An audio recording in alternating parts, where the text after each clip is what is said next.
Hola, don Josecito. Yo aquí escuchando esta música plácida y tranquila, dándoles tiempo que entren, dándoles tiempo que lleguen. Y aquí relajadito. ¿Ustedes cómo están?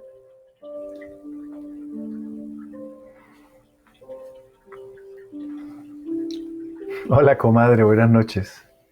Hola, mi Juanito Hidalgo, buenas noches.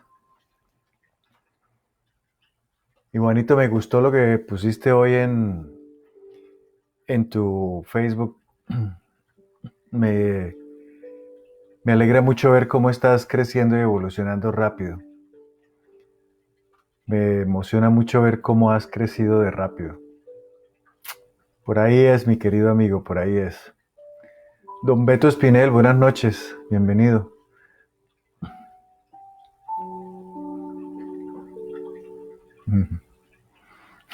Soportando el confinamiento. Lo tienen muy encerrado en Cúcuta en ese calor, no, Dios mío, yo no me imagino uno estar encerrado en Cúcuta en semejantes calores, así tenga, bueno, está el aire acondicionado y los ventiladores, pero es que aquí también hace un calor tremendo, solo que como acá es costumbre tener las casas con aire acondicionado central, toda la casa está todo el tiempo con aire acondicionado, uno no sufre. Si uno sale, sale a la piscina o algo así, pero no tiene mucho que sufrir el calor. ¿Hasta cuándo los tienen presos en Colombia? ¿Es para todo Colombia o es en diferentes ciudades de acuerdo al alcalde de cada ciudad?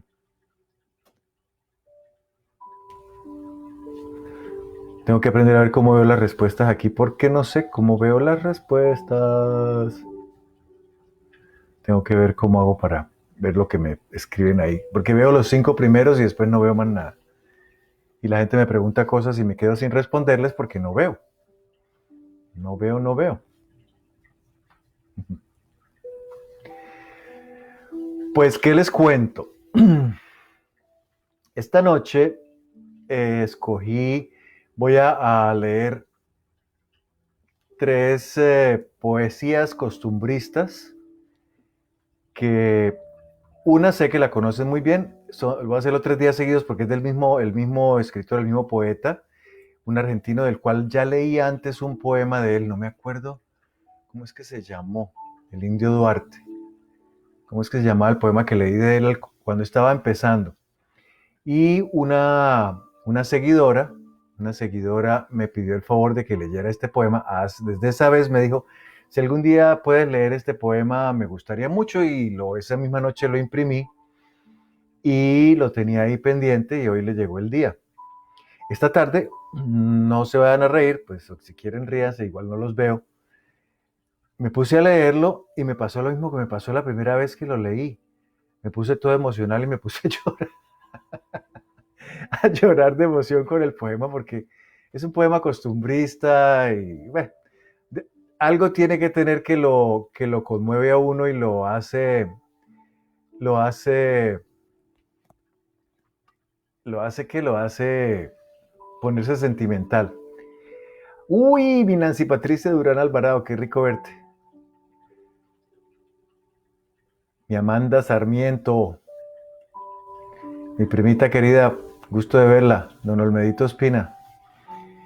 Pues bueno, les decía que esta noche voy a leer una poesía costumbrista de un argentino que se llama el Indio Duarte. Entonces, voy a parar esta música suavecita por un momento y voy a poner la canción dedicatoria de esta noche, que muy seguramente Facebook o YouTube me va a jalar las orejas. Anoche yo dije, no, la Toña la Negra no la conoce de ni Cristo, mentiras que sí. Y me jalaron las orejas y me dijeron que usted no tiene derecho a usar esta música. Entonces esta noche, en honor al Indio Duarte, escogí esta canción que ustedes conocen que se llama Samba de mi Esperanza, una canción muy vieja. Esta música estaba de moda los años de la panela.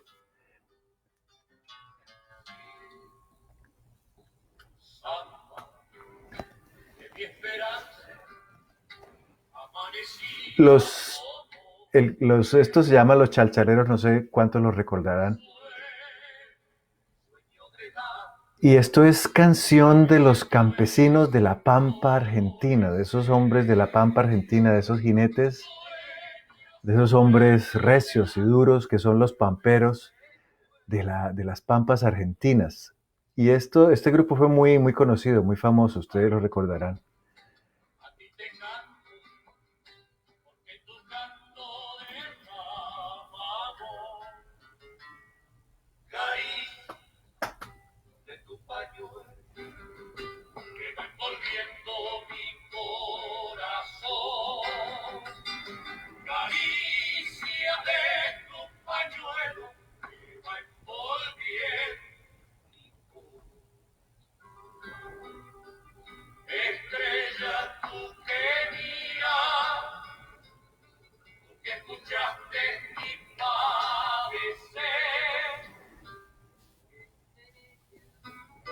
Deja que cante, deja que quiera como yo sé.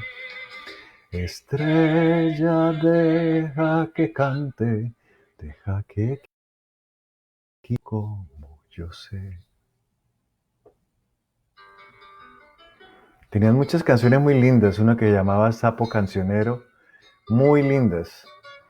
Millones de canciones de ellos que eran muy lindas.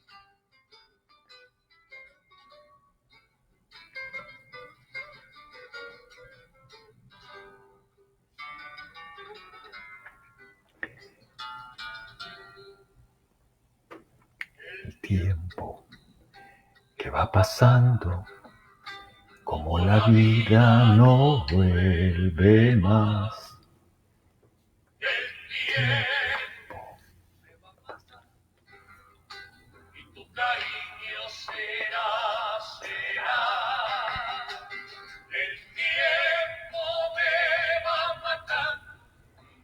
No lo puedo creer que mi Leo del Sabio está por ahí.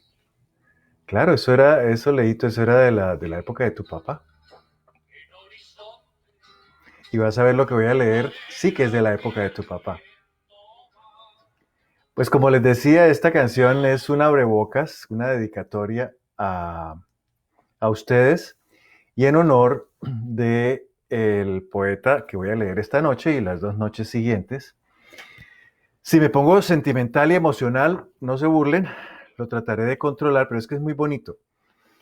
Este poema se llama La leyenda del Horcón. Esto es más que un poema, es una poesía costumbrista, lo que se llamaba poesía costumbrista del Indio Duarte, que fue un tipo que escribió, era como el Indio Duarte, perdón, otra vez me tapé la cara, se me olvida. El Indio Duarte, y mis amigos argentinos lo saben mejor, debió ser muy famoso en toda la Pampa y en toda la Argentina, el sur de América, porque fue famoso en Colombia.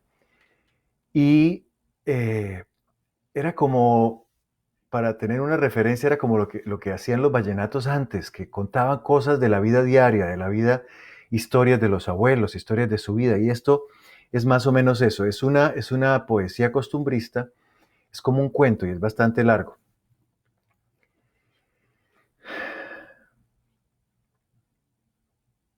Me olvidé decirles también que está escrito en lenguaje del campo, lenguaje campesino.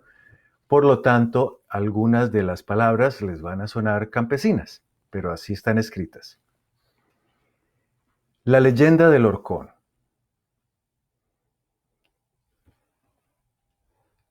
Música de ambiente. No digo no de ambiente, sino ambiental. Llovía torrencialmente y en la estancia del Horcón, como adornando el fogón, estaba toda la gente. Dijo un viejo de repente: les voy a contar un cuento, ahora que el agua y el viento trayan a la memoria mía cosas que nadie sabía y que yo diré al momento. Tal vez tenga que luchar con más de un inconveniente para que resista la mente el cuento sin lagrimear. Pero Dios, que supo dar paciencia a mi corazón, tal vez tenga esta ocasión alumbrar con su reflejo el alma del gaucho viejo que ya le espera el cajón. No se asusten si mi cuento les recuerda en este día algo que ya no podía ocultar mi sentimiento. Vuelquen todos un momento la memoria en el pasado, que allí verán retratado con tuitos sus pormenores una tragedia de amores que el silencio ha sepultado. Hay cosas que yo no puedo detallar como es debido, unas porque se han perdido y otras porque tengo miedo. Pero ya que en el enredo los metí, pido atención, que si la imaginación me ayuda en este momento, conocerán por mi cuento la leyenda del horcón. Almacénenme un amargo para que suavice mi pecho, que voy a adentrar derecho al asunto porque es largo. Haré fuerza, sin embargo, llegar hasta el final, y si atiende cada cual con espíritu sereno, verán cómo un hombre bueno llegó a hacerse criminal. 70 años, ¿quién diría que vivo aquí en estos pagos, sin conocer más halagos que la gran tristeza mía? 70 años no es un día, pueden tenerlo por cierto, pues si mis dichas han muerto, ahora tengo la virtud de ser pa' esta juventud lo mismo que un libro abierto.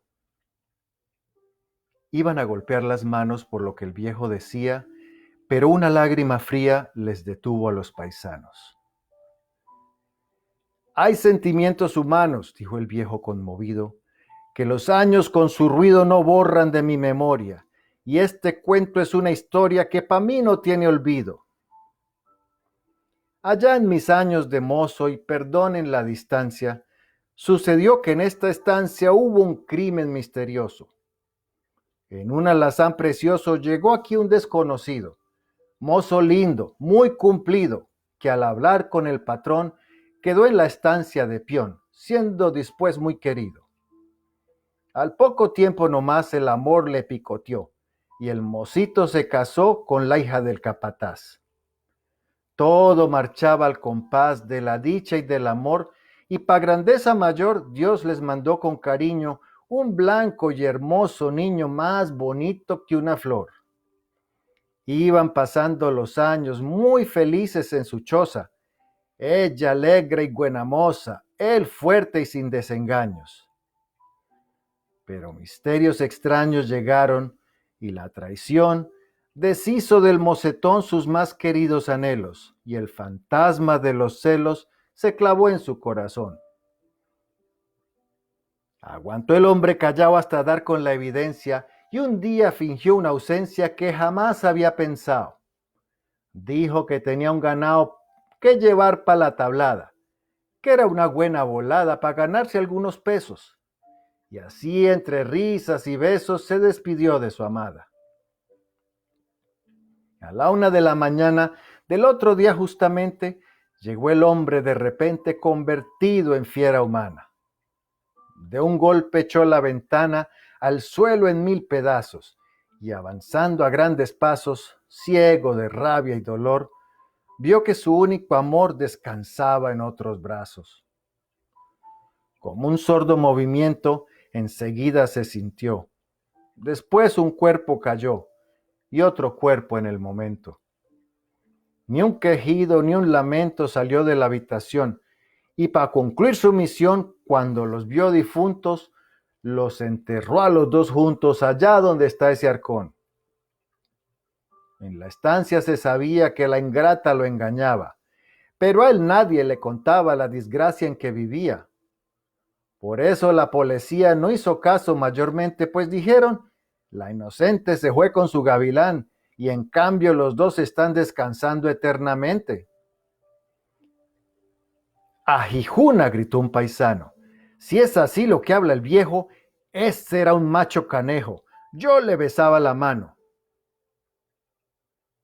Yo soy, le gritó el anciano. Venga, mijo, bésame. Yo fui, mijo, el que maté a tu madre desgraciada, porque en la cama abrazada con otro hombre la encontré.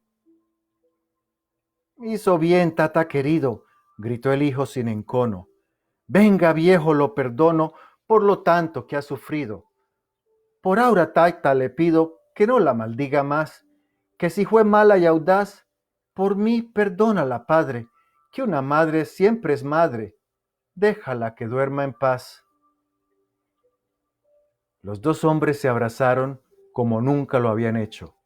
Juntaron pecho con pecho, como dos niños lloraron.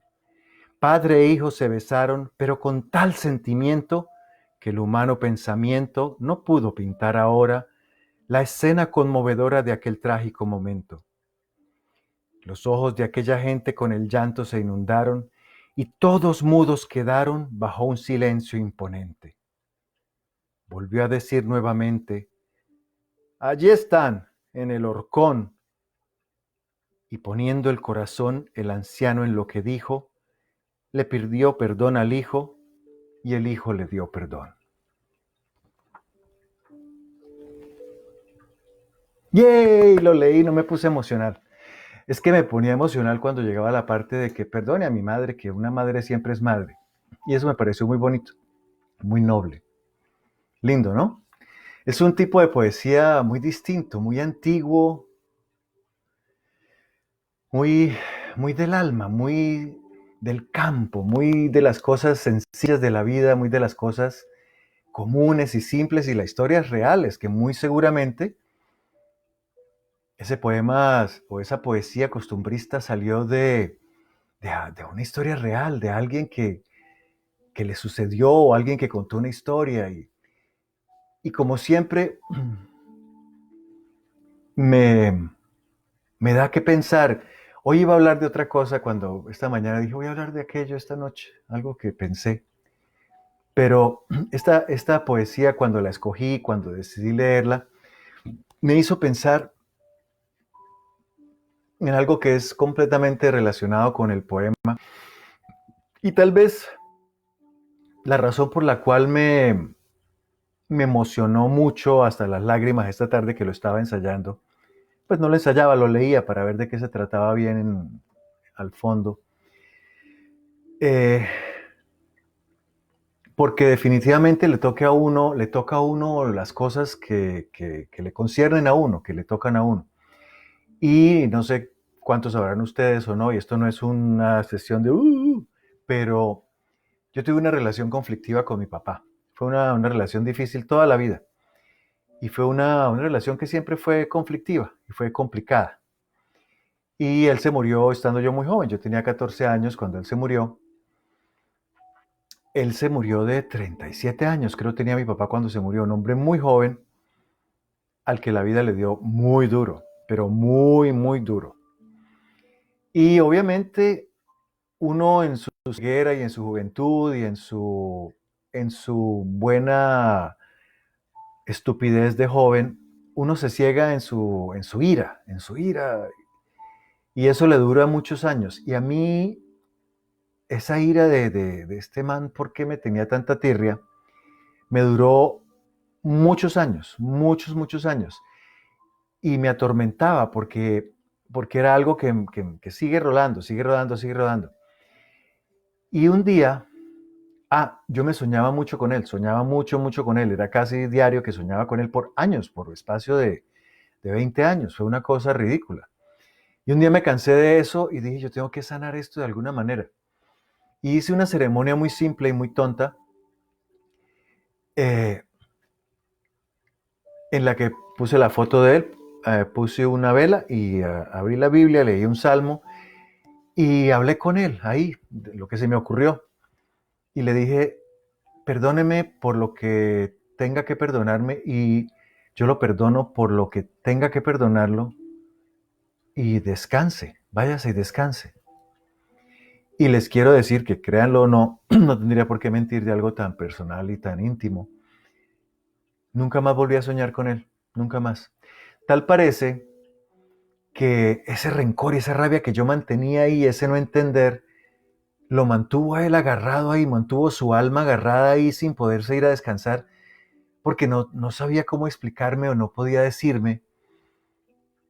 Y ese sentimiento mío le estaba causando daño al espíritu de él y me estaba causando daño a mí. Y es esas cositas que uno lleva por la vida que son como una piedra en el zapato que te acostumbras al final te acostumbras a caminar con ella porque no tienes opción. Hasta que un día te cansas y decides quitarse el zapato y sacar la piedra.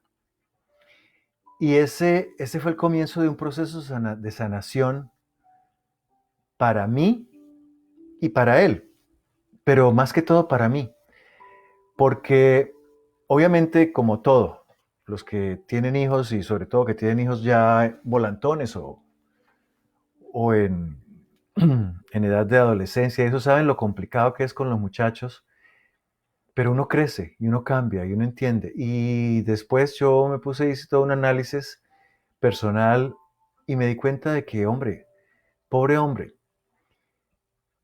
se casó muy joven, tuvo una vida, se enfermó, mi papá se enfermó un año después de haberse casado y duró enfermo toda la vida, hasta que se murió. Y tuvo una vida infame. Y eso me hizo empezar a tener una visión diferente, a sentir una compasión muy grande por él, que poco a poco se fue transformando en un sentimiento bonito de perdón, de amor, porque entendí que los hijos venimos sin instrucciones, los hijos venimos sin, sin un libro que diga cómo vamos a hacer o qué vamos a hacer. Y los padres se encuentran con una cosa ahí que no entienden y que no importa lo que hagan, nunca es bueno y nunca es completo y nunca es perfecto. Y los hijos nos convertimos en unos verdugos terribles de nuestros propios padres y después terminamos entendiendo que ellos tenían su razón.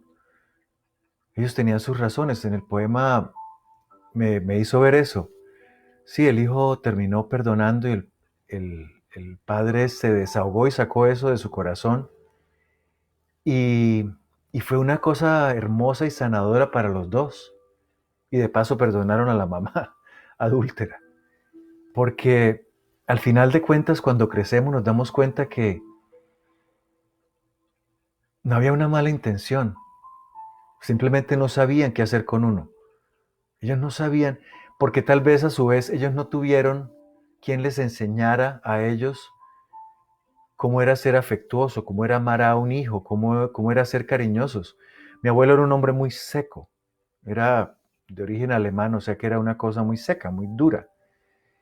Y sabrá Dios cuál es la historia de él, de mi abuelo, pero mi padre eso fue lo que tuvo, una madre excesivamente amorosa y dulce y divina, pero por otra parte, mi abuelo que era como una roca. Entonces uno dice, los padres a veces no tienen elemento de juicio para saber qué dar y dan lo mejor que pueden a como creen que es. Cada cual da de sí. Yo creo que todo el mundo le da a sus hijos lo mejor que puede dentro de su concepto de lo que es lo mejor.